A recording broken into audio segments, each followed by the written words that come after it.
একটা ছোট ফিতা দেখে আপনারা সিডিউস হয়ে যান, আপনাদের চেতনাদণ্ড এতটাই ভঙ্গুর। আপনি কি জানেন সিডিউসের অর্থ কি? এটা সম্পূর্ণ অপপ্রয়োগ হয়েছে। অনলাইনের যুগ, মানুষ হুজুকে মাতা। অক্সফোর্ড আর কেমব্রিজ ডিকশনারি ঘাটেন, অক্সফোর্ড আর কেমব্রিজ ডিকশনারি ঘেটে সিডিউস শব্দ লিখে সার্চ।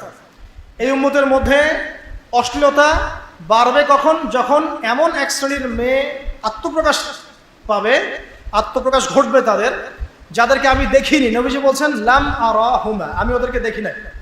দুই শ্রেণীকে আমি দেখি নাই, তার মধ্যে এক শ্রেণী হচ্ছে নিসাউন কাসিয়াতুন আরিয়াত, মুমিলাত মাইলাত, মানে নিজেও সিডিউস হবে, অন্যকেও সিডিউস করবে। শব্দটা এই আর কি।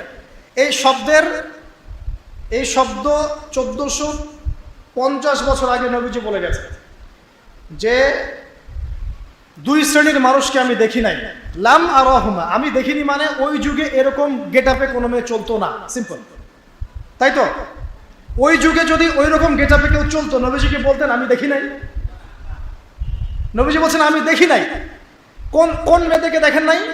এক শ্রেণী যারা নিসা এবং মহিলা, ক্যাসিয়াত, কাপড় পরে আছে, আরিয়া, তারপরেও নগ্ন।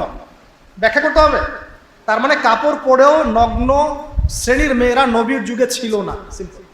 এটা কোন যুগে দেখা যায়? এখন দেখা যায়, এই লাস্ট 100-150 বছর দেখা যায়। 100-150 বছর আগেও দেখতে পারবেন না। আপনি 100 বছর আগে ঘেটে দেখেন, পারবেন না দেখতে। এই যে ব্রিটিশ পিরিয়ডও দেখেন, ব্রিটেনরা যখন শাসন করেছে না সারা ওয়ার্ল্ডে, তখনও আমাদের নানি দাদির দাদি ওদের গেট আপ দেখেন। তাদের গেট আপ কিরকম ছিল? ছিল না। তারা কিন্তু বলে নাই 1000 বছর থেকে আমরা পড়ছি এগুলো, বলেছিল? আচ্ছা, তো নবীজি বলছেন মুমিলাত মাইলাত, এরা নিজেরা আকৃষ্ট হয় এবং আকৃষ্ট করে। আপনি কি জানেন সিডিউসের অর্থ কি? এটা সম্পূর্ণ অপপ্রয়োগ হয়েছে। অনলাইনের যুগ, মানুষ হুজুকে মাতা। অক্সফোর্ড আর কেমব্রিজ ডিকশনারি ঘাটেন, অক্সফোর্ড আর কেমব্রিজ ডিকশনারি ঘেটে সিডিউস শব্দ লিখে সার্চ, দেখবেন ওখানে লিখে আছে যে seduce is a kind of sexual activities where you are enticing someone in a relationship with you, illegal sexual relationship with you, মানে you are enticing someone in a illegal sexual relationship with you। মানে seduce হচ্ছে এমন জিনিস যে আপনি কাউকে আপনার দিকে অবৈধ সেক্সুয়াল সম্পর্ক করার জন্য আকৃষ্ট করছেন। তাহলে আকৃষ্ট যে করে সে অপরাধী, না যাকে করা হচ্ছে সে অপরাধী? খুঁজেন, গুগলে গিয়ে সার্চ দেন, seduces is a kind of sexual activities যেখানে আপনি you are enticing someone in a illegal sexual relationship with you, যার আপনার থেকে কম এক্সপিরিয়েন্স আছে।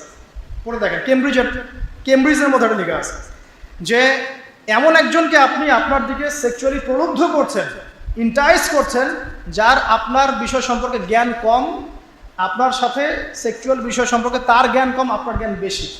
আপনি তাকে প্রলুব্ধ করছেন আপনার দিকে সেক্সুয়ালি অবৈধ সম্পর্ক করার জন্য। এটাই হচ্ছে মুমিলাত মাইলাত। হাদিসের শব্দের সাথে মিল আছে। তো এখানে যে আকৃষ্ট করছে সে অপরাধী, না যে আকৃষ্ট হচ্ছে সে অপরাধী? তাহলে নিঃসন্দেহে যে আকৃষ্ট করছে সে অপরাধী।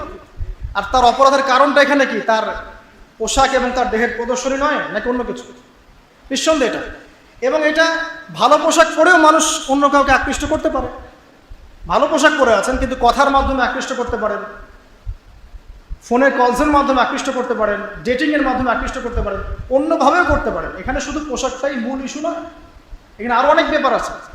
একই সাথে আমরা যে নীল সংস্কৃতির কথা বললাম, এগুলো যখন প্রত্যেকে ঘরে ঘরে দেখছে, তখন সবাইকে ভিতর থেকে পশু হয়ে যায়নি? তখন তো খুব সহজেই একটা মানুষ প্রলুব্ধ হবে এবং তখন ধর্ষণ বাড়বে, জেনা বাড়বে, পরকীয়া বাড়বে এবং এই পরিসংখ্যানগুলো বাড়তে থাকবে। এখানে সলিউশন কে দিবে? সলিউশন দিবে শুধুমাত্র সেই সভ্যতা যে সভ্যতার সময় জেনার হার ছিল 0.0001%। ওই সভ্যতা যখন রেপের হার 0.00001%, সুদের হার 0.00001%, দুর্নীতির হার 0.00001%। এটা কোন সভ্যতা? এটা ওই খোলাফায়ে রাশেদার সভ্যতা। ওইখানে রেয়ার একটা মানুষ খুঁজে পাওয়া যায় মদ খায়, একটা মানুষ খুঁজে পাওয়া যায় হয়তো জেনা করেছে, একটা মানুষ খুঁজে পাওয়া যায় দুর্নীতি করেছে, 99% পিউরিফাইড। তো ওই সভ্যতা কিসের আলোকে এরকম হলো আর এখন কেন হতে পারছে না? এটা প্রশ্ন না, এটা বড় কোশ্চেন। তাহলে এখন আমরা আসি সমাধান কিভাবে করতে পারি, মানে কি কি কাজ করলে আমরা আসলে ওই জায়গায় যাওয়ার, আল্লাহ যদি চান কবুল করেন আমরা ওই জায়গায় যেতে পারবো ইনশাআল্লাহু আযজা ওয়া জাল। তার জন্য আমি কিছু পয়েন্টস ফাইন্ড আউট করেছি। যারা জ্ঞানী আছেন তারা আরও অনেক পয়েন্টস ফাইন্ড আউট করতে পারবে, এটা আমার ক্ষুদ্র জ্ঞানের প্রচেষ্টা। ওয়া তাওফীকি ইল্লা বিল্লাহ। প্রথম সেটা হলো, দেখুন যে প্রথমে আমাদের জ্ঞানের স্বল্পতা আছে। যদি আমরা সবাই ইসলামের সঠিক জ্ঞানটা অর্জন করতে পারতাম এবং পরকালীন চেতনা থাকতো, তাহলে কিন্তু কোনো মানুষের পক্ষে না অশ্লীল হয়ে চলা সম্ভব, না অশ্লীলতার খপ্পরে পড়া সম্ভব। এটা প্রথম কথা। দ্বিতীয় কথা হচ্ছে, জ্ঞানের সাথে আমাদের আমলের ধারাবাহিকতা লাগবে। আমরা যখন আমল করি অনেক সময় ধারাবাহিকতা নষ্ট হয়ে যায়। ধারাবাহিকতা নষ্ট হয়ে গেলে শয়তান আমাদেরকে পেয়ে বসে, তখনই মানুষের দ্বারা খারাপ কোনো কাজ ঘটে যায়। দেখবেন আপনি ভালো কাজ করতে করতে হঠাৎ করে আপনি পড়ে গেলেন, এমন হয় কিন্তু। ভালো কাজ করতে করতে আপনি ধাপ করে একটা খারাপ কাজ করে ফেললেন, আবার তওবা করে ফিরে আসবেন। তওবা করে ফিরে আসবেন নিঃসন্দেহে, কিন্তু আমলের ধারাবাহিকতা বজায় রাখা খুব ইম্পর্টেন্ট। 3 নম্বর দেখুন সলাৎ। সলাৎ যখন আমরা 5 ওয়াক্ত মসজিদে আসবো, আমাদের আধ্যাত্মিক জগৎটা, আত্মিক জগৎটা পরিশুদ্ধ থাকবে, তখন ইনশাআল্লাহ তাআলা আল্লাহর বিধান মেনে চলা আমাদের জন্য সহজ হবে ইনশাআল্লাহ। 4 নম্বর বলতে পারি কোরআনের সংস্পর্শ। কোরআনের সংস্পর্শে যখন আমাদের যুব সমাজ থাকবে ইনশাআল্লাহ তাআলা তারা আল্লাহর হুকুম আহকামগুলো মেনে চলতে পারবে এবং শয়তানের ওই খপ্পরগুলো থেকে তারা বেঁচে থাকতে পারবে ইনশাআল্লাহ আযজা ওয়া জাল্লা। এরপরে আমরা বলতে পারি ইসলামিক অনুশাসনের কথা। ইসলামিক অনুশাসন যদি আমরা ঘরে ঘরে প্রতিষ্ঠা করতে পারি ইনশাআল্লাহ আযজা ওয়া জাল্লা, আমরা এই ফিতনাময় পরিবেশেও আমাদের ঈমান ধরে রাখতে সক্ষম হব ইনশাআল্লাহ আযজা ওয়া জাল্লা।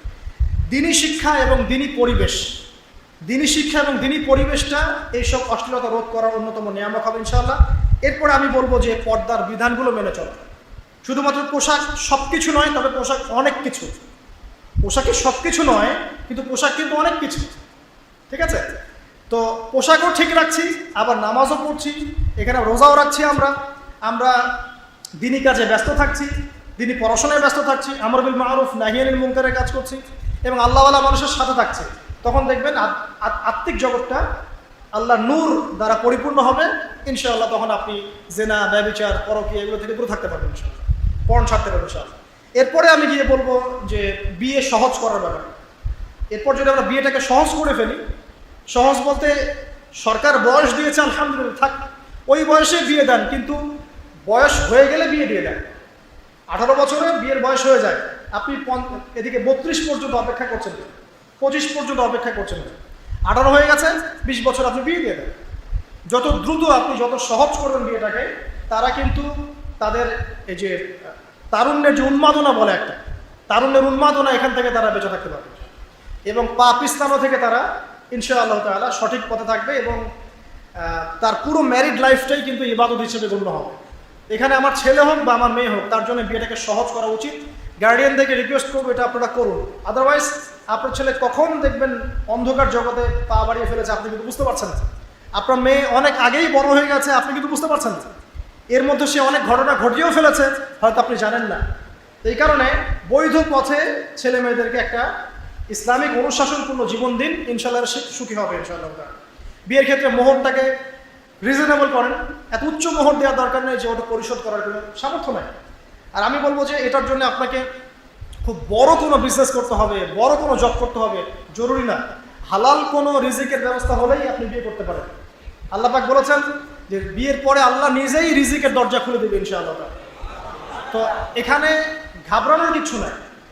ওই যে বললাম তাকদির লেখা হয়ে গেছে, আপনার তাকদিরে যতটুকু রিজিক আছে এটার একটা দানা পৃথিবীতে রেখে আপনি মরবেন না ইনশাআল্লাহ। আর আপনার রিজিক যতটুকু আছে অবৈধ পথে গিয়ে যদি আপনি 1000 কোটি টাকাও কামাই করেন, এর বেশি রিজিক আপনি পাবেন। সো এখানে আমি বলবো গার্ডিয়ানদেরকে যে বিয়েটাকে সহজ করে দেন, বিয়েটা সহজ করেন, মোহরটাকে কমান এবং ছেলে মেয়েদেরকে একটা দীর্ঘ বিবাহিত জীবন দেন। ইনশাআল্লাহ দেখবেন তারা ইসলামী অনুশাসনে আল্লাহর এবং তার রাসূলের আনুগত্যপূর্ণ জীবন মেনে চলবে ইনশাআল্লাহ আযজা ওয়া জাল্লা। এরপরে কি আমি বলবো কিছু কাজ থেকে আমাদেরকে বের হতে হবে, কিন্তু এটা হতে হবে বলেই সীমাবদ্ধ থাকতে হচ্ছে, কারণ এটা ইম্পোজ করার মতো ক্ষমতা তবে আপনি পারিবারিকভাবে করতে পারবেন। পারিবারিকভাবে কীরকম, এবং আমাদের ওইখানেই ফোকাস করা উচিত। ফ্রি মিক্সিং টোটালি হারাম করে, ফ্রি মিক্সিং চলবে না। ফ্রি মিক্সিং তো বোঝেন, নারী পুরুষের অবাধ মেলামেশা যেখানে আছে ওখানে আপনি নাই। যদি এমন স্কুল পান যেখানে বয়েজ স্কুল, সেখানে দিয়ে দেন ছেলেকে। এমন স্কুল শুধু মেয়েদের স্কুল, সেখানে মেয়েকে দেন। কলেজ শুধু ছেলেদের কলেজ, ওখানে ছেলেকে দেন। শুধু মেয়েদের কলেজ, ওখানে দেন।